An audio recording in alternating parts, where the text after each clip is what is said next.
Hi everybody, and welcome to another Facebook Live, this time on a new day. We're doing Mondays now, partly because of my work schedule and partly because it looks like a lot more people are free to come and watch on Monday. This week we're going to be talking about #metoo and the phenomenon of public grief. And this is something I spoke about on the podcast last week, which you can find a link to below. But it's also something that I want to keep talking about as time goes on, which is why I chose it for the Facebook Live topic this week.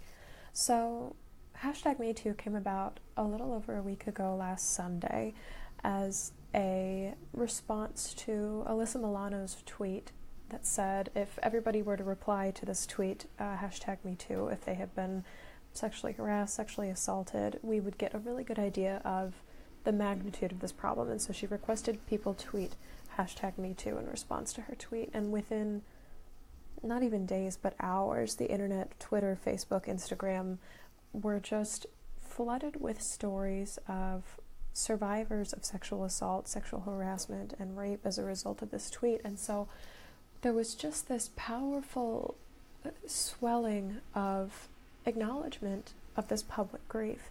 And as I was watching, I take Sundays off of social media, so I had no idea that any of this was happening until I logged on Monday, and literally my whole Facebook feed was me too, me too, me too, me too, me too.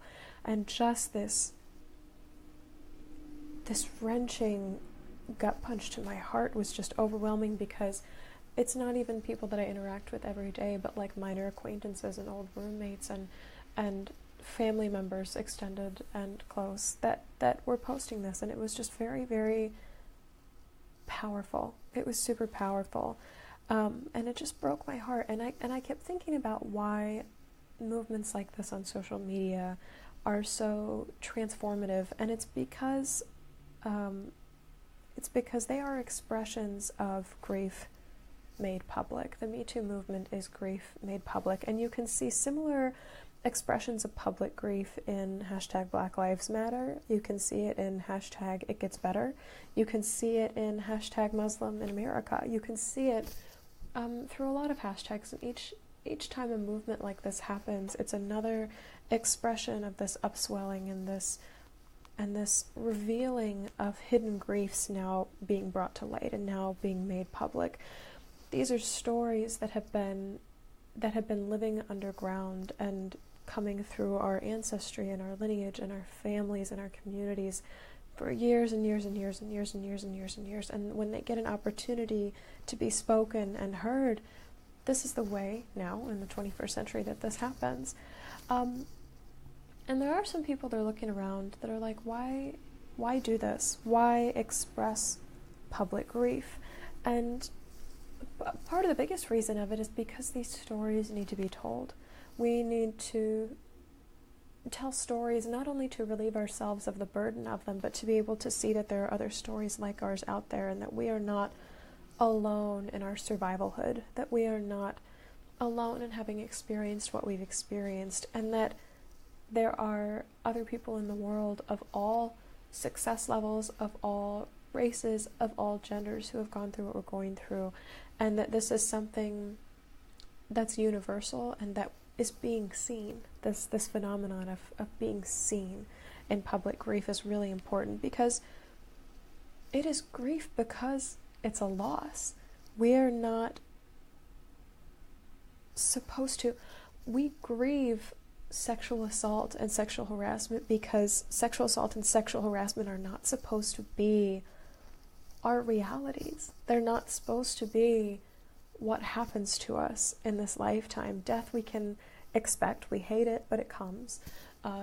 Divorce, it's not supposed to be our reality, but it's something that happens more often and that we're kind of trying to prepare ourselves for. But sexual assault, sexual harassment, rape, this uninvited invasion of our bodies is not supposed to be the way the world works. And this is why we grieve when it happens to us and happens to the people that we love, because we lose so many things when we are sexually assaulted. We lose our autonomy, we lose our our bodies. We lose trust in our ability to protect ourselves against the things that might happen to us. We lose our reputation. We might lose jobs. We lose a sense of security and safety. We might lose relationships with our family or our friends who might not believe us. We can lose so many things as this safety, as this security, as this autonomy is being taken from us. And so this is why we grieve publicly. And so I wanted to just talk about today the fact that public grief is a thing. And Me Too is just another example of that coming to light. But there's also appropriate and inappropriate ways to respond to public grief. And I want to share some of those with you today. I've got them pulled up on my computer here. Let's see. So here's how to respond if you are hanging out on social media and you see a Me Too post, a Black Lives Matter post, and It Gets Better post, a Muslim in America post, any post that is an example of public grief. So here's some ones for you. I love you. I didn't know. I never realized this. I'm sorry that happened. Those two together. I'm here for you. And this can be done across distance. You don't have to be physically there for somebody to be there for them. We've all received electronic or digital support from somebody. And I see you. And here's how not to respond. When you see examples of Me Too or examples of public grief, do not share their posts unless they explicitly ask for them to be shared. Don't ask for details. If some people are just saying #MeToo without their survivor stories, just let it be. Their details are not your business, and it is not up to survivors to... They don't owe you their stories. Survivors don't owe you anything about their experience. Just saying Me Too is enough. Do not assume, this is one of my favorites, do not assume anybody's level of well-being or need for therapy just by their post, by what's happening in their lives, aka don't try to fix them. So don't start recommending books. Don't say, I know a good therapist and blah, blah, blah, or my cousin went to this and it really seemed to help her. Unless people are asking for advice or asking for resources, don't give them. And don't ignore these posts.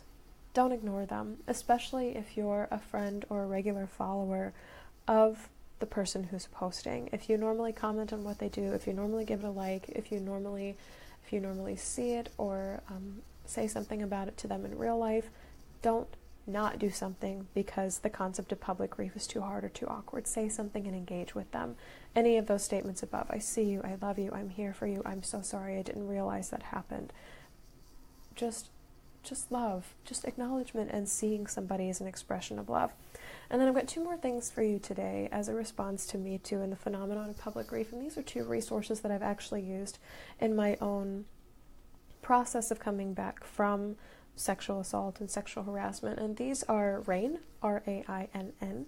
And this is a national institute, the largest national institute that helps combat and assist with sexual violence, so things like rape, sexual assault, sexual harassment, and they've got a 24/7 crisis line if you want to call them on the phone. They also have chat rooms online that you can go into with trained specialists who can help find resources in your area if that's what you're looking for, or just talk you down from something that happened very recently. And another resource I'll provide to you today is the crisis text line, and this is a service that is not just for sexual assault, harassment, abuse, rape, but for any time you feel you are emotionally in crisis. So suicidal ideation is a big one, depression, anxiety, traumatic news maybe has just been delivered to you, somebody has been diagnosed with something, someone in your family has just died. You can text this because a crisis to them is identified as anything that hinders your daily emotional well-being and your ability to participate in the world, and that's a totally free service. You text 741-741, the word home,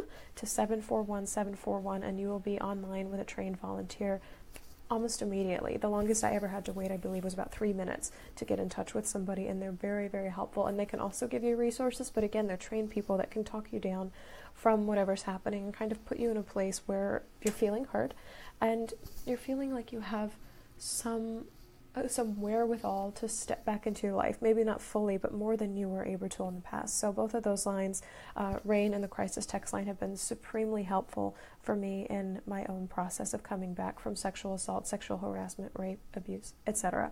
And so I want to offer them for you as resources today. I wanted to speak on Me Too this week, not just because it's something that has happened in my own life and something that I opened up about and shared this week, but because the phenomenon of public grief isn't going away. If it's not about sexual harassment and sexual assault, it's going to be about something else. It's going to be Black Lives Matter. It's going to be Muslim in America, or Hispanic in America, or Mexican in America, or it gets better. It's going to be something that influences our lives. It's going to be something that affects this huge core group of people that we're bringing to the surface. This is a time of energetic shift and transformation in the world where people are getting braver about telling their stories. And when we get braver about telling our stories, not only can we start to take action on them in our communities and within our families and within our friend circles, but we can feel more heard. And so we stop carrying these things so tightly within us. They get released to this larger space to be healed in ways that we can't even imagine yet. And there's a lot of hope in that. There's a lot of love in that. And that's pretty cool. So that's the message I have for you this week with #MeToo and the phenomenon of public grief. I would love if you listen to more. There's about a 10 or 15 minute segment this week on Coming Back, my podcast. You can listen to that as well. And I'll see you next week. Let me know what you thought of the new Monday time frame, and I'll be back at you next Monday at 1 o'clock Central Time. I love you.